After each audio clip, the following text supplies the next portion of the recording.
En el capítulo anterior, el escritor de la carta a los Hebreos nos dejó muy en claro que la sombra no era una palabra discriminativa respecto al ritual del Antiguo Testamento. Era más bien una forma de describir el modelo a escala que representaba lo que sería el modelo real. Pues bien, el Nuevo Testamento es el modelo real. Ahora él va a profundizar un poco más en la sombra o en el modelo a escala. Va a profundizar para que entendamos mejor el simbolismo de cada uno de esos elementos hacia el modelo real. Esto era el tabernáculo. Claro está que no soy buen dibujante, pero ni siquiera tienen que tomar nota, porque en cuanto el estudio termine, estará un diagrama mejor dibujado, desde luego, en sus teléfonos o computadoras, y con los simbolismos muy aclarados. Preferiríamos que en lugar de tomar notas, aun cuando se vean tentados, mejor sigan nuestra explicación, ya que esto tendría que ocupar 2 horas quizás para que lo expliquemos, y lo vamos a explicar en 23, 24 minutos. Y me disculpo si no llegamos a mero cristianismo, no veo forma, y no estoy comparando una cosa con otra, aunque si tuviera que hacerlo, no hay comparación. Nada tiene comparación con la Biblia. Así que si alguien me reclama y me dice, pero oiga, no le está dando el lugar que debe al libro afín, no veo forma, en honor a lo profundo y extenso de los capítulos de la carta a los Hebreos.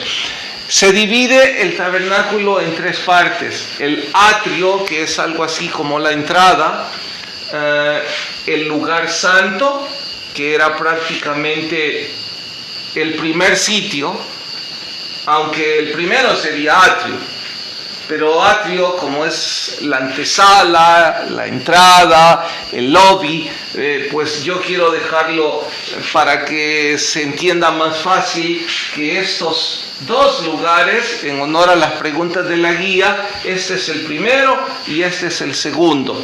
Este le llamamos el lugar santo, bueno, no nosotros, la Biblia le llama el lugar santo, y este el lugar santísimo. Lo de santísimo, haciéndolo esto un poco más grande, superlativo, en honor a ello, santísimo. Bueno, vamos a hacer esto, vamos a explicarles primero, muy rápidamente, lo que significa cada uno de estos en el Antiguo Testamento, y luego explicamos en el Nuevo Testamento. Así es que, ¿arrancás vos o arranco yo? Si quieres arrancar vos con estos 2 y de ahí yo le doy con estos 3. Listo. Esto es el atrio en cuanto a todo el sitio, pero acá es el altar del holocausto. Era simple y sencillamente un lugar alto, por eso se llama altar. Y si lo habláramos en nuestro español, esto es como una especie de barbacoa. Ahí se ponía el becerro, aquí podían entrar las familias y llevar la ofrenda, el sacrificio. El sacerdote lo ponía sobre barbacoa, ahí se asaba, ahí se derramaba la sangre. Inmediatamente después de eso, cuando ya expiaba por sangre los pecados, el sacerdote y la familia pasaba a este sitio que se llamaba el lavacro, en otras versiones el altar de bronce. Lo que aquí hacía el sacerdote era lavarse de la sangre que quedaba salpicada en sus manos, o también la sangre que quedaba salpicada en el jefe de la familia. Así es que literalmente lo que se hacía era lavarse. Esa era la primera parte, por así decirlo. Ahora irías al lugar santo. Todas estas cosas que están en el lugar santo hacen que la experiencia de pasar de afuera hacia adentro sea algo totalmente diferente, que se sienta que uno está en un lugar santo. Voy a empezar con los sentidos que uno adquiría diferentes cuando entraba. Voy a empezar con el incienso. Este incienso es simplemente, eran simplemente varillas con olor que simbolizaban, digo lo que simbolizaban, ¿verdad? No, eso después. Ahorita Solo lo que es. Ahorita es la sombra. Solo lo que es. Sí. Bueno, entonces huelía rico. Entonces, pero en el Antiguo Testamento representaba, obviamente, sí lo digo. Vale. Sí. Entonces, esto representaban las oraciones del pueblo, que así como el humo subía, así también subían las oraciones de forma grata a la presencia del Señor.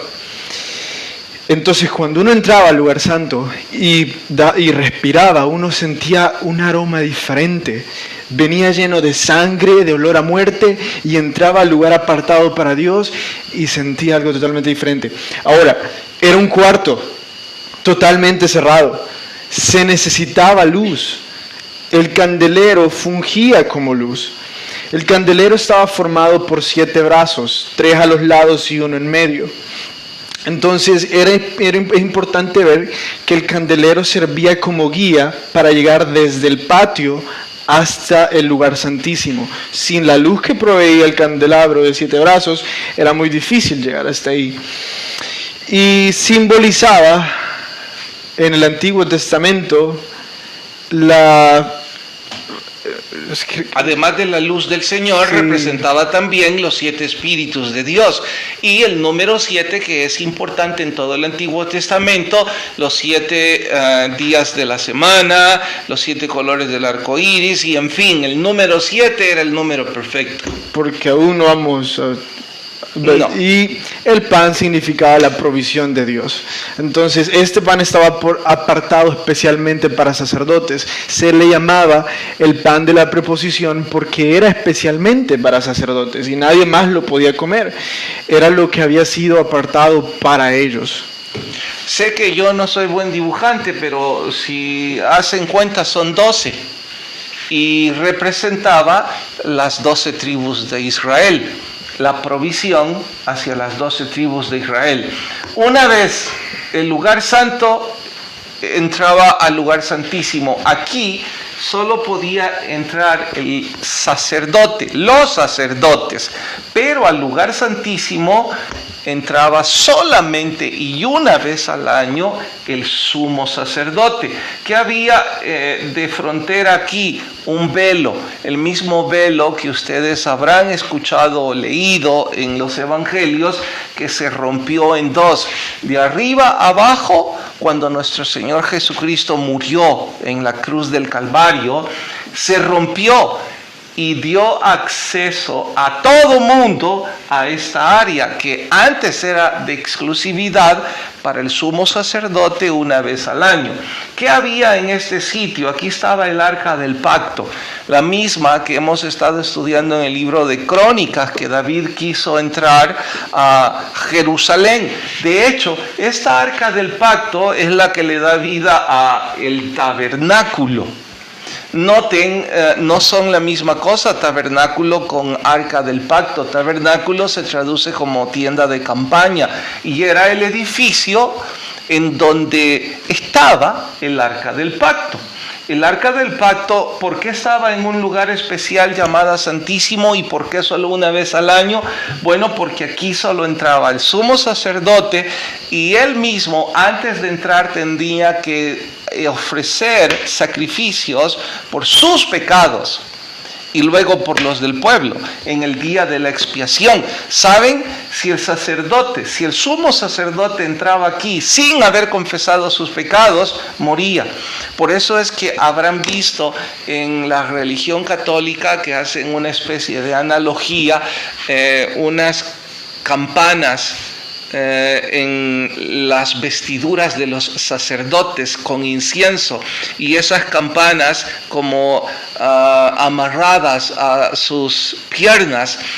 Es una analogía de la vestimenta sacerdotal del Antiguo Testamento, porque si el sumo sacerdote entraba sin haber confesado su pecado, moría. Entonces cuando la campana dejaba de sonar, significaba que había muerto. Y si ya pasaba bastante tiempo, entonces lo sacaban jalado, porque nadie podía entrar aquí sin confesar sus pecados. ¿Haciendo eco de qué? Que este lugar era santo, porque aquí literalmente habitaba la presencia de Dios. Por eso se llama Shekinah, que se traduce presencia de Dios. Dentro del arca del pacto estaban tres cosas, que era la vara de Aarón que reverdeció, estaba una muestra del maná. No me pregunte cómo hicieron para que eso no se descompusiera. Obviamente todo esto es sobrenatural. Y haciendo eco de ello es que no se descomponía. Tan sobrenatural que el arca del pacto desapareció. Y ya vimos en el libro de Apocalipsis que aparece en los últimos tiempos. Y la tercera cosa que había aquí era las tablas de la ley. Esas tres cosas estaban aquí y esto era parte de la liturgia. No es parte de nuestra temática, pero para que ustedes lo entiendan mejor. De alguna forma, esto es lo que la Iglesia Católica ha querido representar en sus templos. De ahí que en donde están las bancas le llamen atrio o a la entrada misma. De ahí que cuando se están acercando le llamen lugar santo. Pero ya arriba, en donde tienen la copa o el cáliz, le llamen el Santísimo. Y no sé ahora, pero hace mucho tiempo atrás, y noten que lo que yo estoy diciendo no es ninguna crítica, solo es un comentario tratando de que todos entremos en la misma página. Recordarán los que tienen abolengo católico que por eso llegaban al altar sin darle la espalda, porque los sacerdotes no podían dar la espalda al lugar santísimo. Bien, si ellos hacen bien o no es asunto de ellos. Ya sabemos que todo esto era una sombra. Ahora apliquémoslo a la verdad.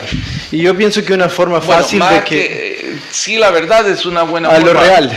Al modelo real. Ahora, yo creo que va a ser bastante fácil para ustedes recordarlo si lo atañan a su vida o si lo ven en modelo a su vida, lo que ustedes han pasado.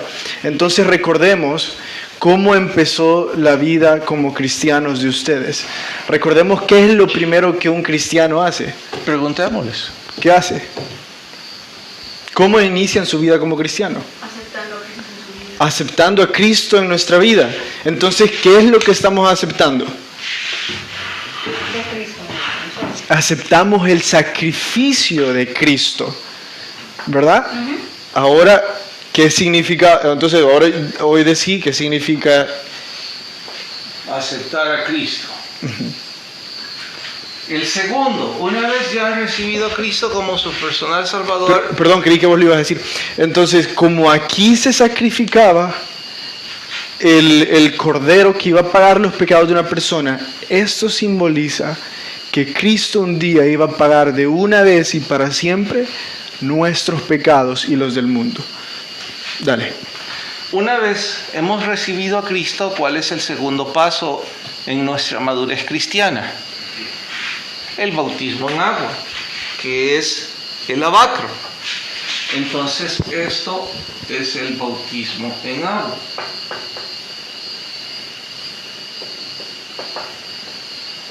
¿Qué significa bautismo? Identificación con Cristo en su muerte y su resurrección, pero la palabra sola, bautismo, es teñir, cambiar color. Era color sangre, salían purificados en el bautismo. Eso es exactamente lo mismo y es el segundo paso de la madurez cristiana. Luego tenemos aquí en el lugar santo el candelabro, que significan las 7 iglesias, que todas están unidas por un mismo vástago que es Cristo. Entonces el espíritu de la iglesia. Y ahora, quiero que también sepan que el candelabro estaba hecho de oro, porque el oro se cree que es eterno, que perdura, no se corroe. De la misma forma, la relación de Cristo con su iglesia es eterna. Ahora noten cómo Talo mencionó el Espíritu. Entonces, cuando estamos madurando espiritualmente, también tenemos el bautismo del Espíritu Santo. Tenemos la llenura de su Espíritu. Y desde luego que hace eco al fuego del candelero, porque somos bautizados en Espíritu Santo y fuego. Y eso es lo que representa o tipifica en el modelo real. Los panes sin levadura. Noten que no estoy siguiendo esta vez 1, 2, 3. Si mal no recuerdo, yo dibujé mal y el altar está aquí, y los panes aquí, y el candelabro aquí, pero ese orden no es importante. Todos están en el lugar santo. Pero en cuanto a los panes, si en el Antiguo Testamento eran los 12 apóstoles, los 12 tribus lo que representaban, aquí están representando los 12 discípulos. Los panes de la proposición, que es parte de toda la liturgia, también del modelo real. Y al terminar con el incienso, son las oraciones también. Cuando nosotros hemos crecido un poco espiritualmente, hemos recibido a Cristo, hemos sido bautizados en agua, hemos empezado a crecer en la doctrina del discipulado, hemos sido bautizados en el Espíritu Santo. Nuestra vida de oración debería de ser una vida más íntima. Ahora, antes de llegar al lugar santísimo, hubo una fiesta, creo que, no sé si el Yom Kippur, el Pentecostés, no me acuerdo cuál fue, en que ellos no tenían aceite para mantener la luz del candelabro encendida. No tenían aceite para mantener las velas encendidas. Entonces dijeron, bueno, solo tenemos aceite para un día, oremos de que funcione. La fiesta dictaba que tenía que permanecer encendida los 7 días. La historia cuenta que permaneció encendido este candelabro, literalmente los 7 días, sin nadie que le pusiera aceite. Eso es lo mismo que sucede en nuestras vidas. Cada vez que nosotros sentimos que ya no tenemos nada más para dar, y nosotros decimos, mis fuerzas para aguantar esta lucha espiritual solo aguantan un día más. Recuerden que nosotros no somos quienes mantenemos nuestra vida espiritual encendida. Es el Espíritu Santo, es el aceite que mantiene encendida nuestra vida espiritual. Entonces no se den por vencidos en pensar que son demasiado débiles y que esta situación es demasiado difícil. Él va a mantener su espíritu encendido. En el arca del pacto, ¿qué representan estas 3 cosas? Iré rápido de una vez solo para que los otros 5 minutos nos queden para aplicarlo. La vara de Aarón que reverdeció habla sobre la resurrección de nuestro Señor. El maná es el pan de vida, nuestro Señor Jesucristo. Y las tablas de la ley, su palabra. Ahora, vean todo esto. Encuentren el común denominador en todos estos símbolos. Les voy a dar una pista. La resurrección, el pan de vida, la palabra de Dios, una vida de oración, el bautismo del Espíritu, una vida de discipulado en Cristo, el lavacro, que es el bautismo en el nombre del Padre, del Hijo y del Espíritu, y aceptar a Cristo. ¿Cuál es el común denominador de todos los símbolos?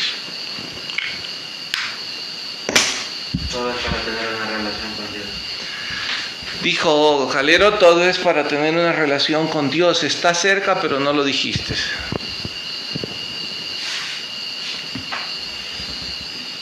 ¿Alguien más? La madurez cristiana. La madurez cristiana sí visto desde aquí para acá, pero no ese es el común denominador. ¿Nadie? ¿Qué es lo importante en la resurrección? Cristo. ¿Qué es lo importante del pan de vida? ¿Quién es el pan de vida? El Señor. La palabra de Dios, ¿quién es? En el principio era el verbo y el verbo era Dios y el verbo era con Dios. ¿Quién es? ¿A quién es que en nombre de quién debemos elevar nuestras oraciones? Cuando somos bautizados con el Espíritu Santo y fuego, ¿quién es el que nos lleva a acercarnos al Espíritu Santo? Nuestro Señor. Los panes, el discipulado, ¿qué es? ¿El discipulado en qué? En Cristo. Cuando nos bautizamos, bueno, Padre, Hijo y Espíritu Santo, pero ¿a quién aceptamos? O sea que todo esto es el modelo real de ¿quién? Del sumo sacerdote, de la ofrenda perfecta, de Dios mismo. Por eso nos convenía, y el escritor de la carta a los Hebreos está diciéndonos, ¿por qué ustedes insisten en el volver al judaísmo que ya fue abrogado cuando tienen algo tan superior como es nuestro Señor Jesucristo? Bueno, y esto le da también sentido a gran parte de nuestra fe. Yo hasta los desafiaría y les diría, busquen aquí los rudimentos de la doctrina de Cristo. Sí, ahí están. ¿Quieren recordarlos? ¿Dónde está arrepentimiento de obras muertas? Acá. En el altar del holocausto. ¿Dónde están los bautismos? En el lavacro. ¿Qué sigue? Bueno, váyanse a Romanos, Hebreos 6. ¿O no es 6? Yo sé lo que significan, pastor, pero no me los puedo de memoria, los rudimentos. Es el folleto que les envié, que Mauricio había preparado para nosotros. Dice, arrepentimiento de obras muertas, la fe en Dios, ¿en qué está aquí? En todo. La doctrina de bautismo, la imposición de manos, ¿en qué ponemos la imposición de manos? Bueno, en el incienso, yo lo pondría aquí en el bautismo también. En el lavacro, la resurrección de los muertos, aquí en la vara de Aarón, el juicio eterno. ¿Dónde está el juicio eterno? ¿En la palabra? No. El juicio eterno está en no haber caminado por este sendero, en no haber seguido el camino de Dios. O sea que quienes no vienen por acá, lo que tienen es juicio eterno. Claro está que esto tiene mucha mayor profundidad que lo que Talo y yo hemos mencionado. Lo que hicimos fue como entrar a la piscina del tabernáculo y nada más sacamos la nariz para respirar y vimos en línea recta, pero allá abajo hay tantas cosas hermosas alrededor de esto que se ven en un estudio sistemático. Ahora, mírenlo de forma simple. Aquí está la vida del cristiano. ¿Cómo empezamos? Aquí. ¿Cómo sabemos que vamos madurando? Discipulado, oración, dones del Espíritu. Y esto es nuestro final, la resurrección. Si ustedes no lo han memorizado aún, está fácil. Solo piensen cómo iniciaron su cristianismo. Aceptando a Cristo, bautizándose. ¿Qué siguió después? Una vida de oración, discipulado, actuar en sus dones del Espíritu. ¿Y a qué vamos? A vivir en la presencia de Dios por la eternidad, en el lugar santísimo que es el reino de los cielos. Ahora, para nosotros, quería hablar sobre el arca del pacto, sobre el día de la expiación, porque lo menciona ahí. Menciona que en el Antiguo Testamento había un día en el que se ofrecía un sacrificio anual, o sea, un día al año, por los pecados del pueblo, pero también se hacían sacrificios diarios, incluso por los pecados no confesados, o que la gente no se había dado cuenta que había cometido.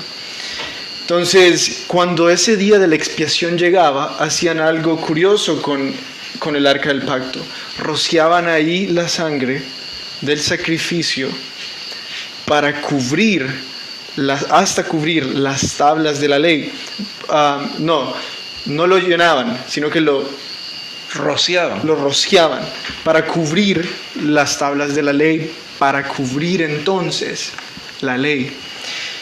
El arca del pacto estaba siendo protegida o vista o guardada, como quieran, por 2 serafines a los lados, que en todo momento estaban viendo que se cumpliera la ley, simbólicamente. Entonces, cuando los sacerdotes hacían eso, lo que estaban diciendo es: hoy los serafines no están viendo la ley o los pecados del pueblo, están viendo la sangre del sacrificio. Ahora, si todo eso es un símbolo de la verdad, apliquémoslo a lo que es real. Cristo, cuando roció su sangre sobre nosotros, hizo de que Dios ya no viera nuestros pecados o viera nuestras faltas a la ley, que ya no viera la ley, sino que viera la sangre de su Hijo derramada de una vez y para siempre. Para terminar, y con exhortación severa debo decir, si usted tiene más de 5 años congregándose en nuestra iglesia y esto no lo sabe, usted debe llamarse la atención a sí mismo. Esto se debe saber de memoria. Esto es exactamente como los rudimentos. Y aun si usted me dice: pastor, lo entendí, no es suficiente. Tienen que ir a dibujarlo, tienen que escribirlo y tienen que poner el símbolo. Y tienen que intentar memorizarlo, además de asimilarlo. Eso es parte del crecimiento de nuestra fe. Gracias por acompañarnos. Espero que duerman muy bien, que sigamos perseverando en la gracia de nuestro Señor, y el que tiene oídos, oiga lo que el Espíritu dice a las iglesias. Buenas noches.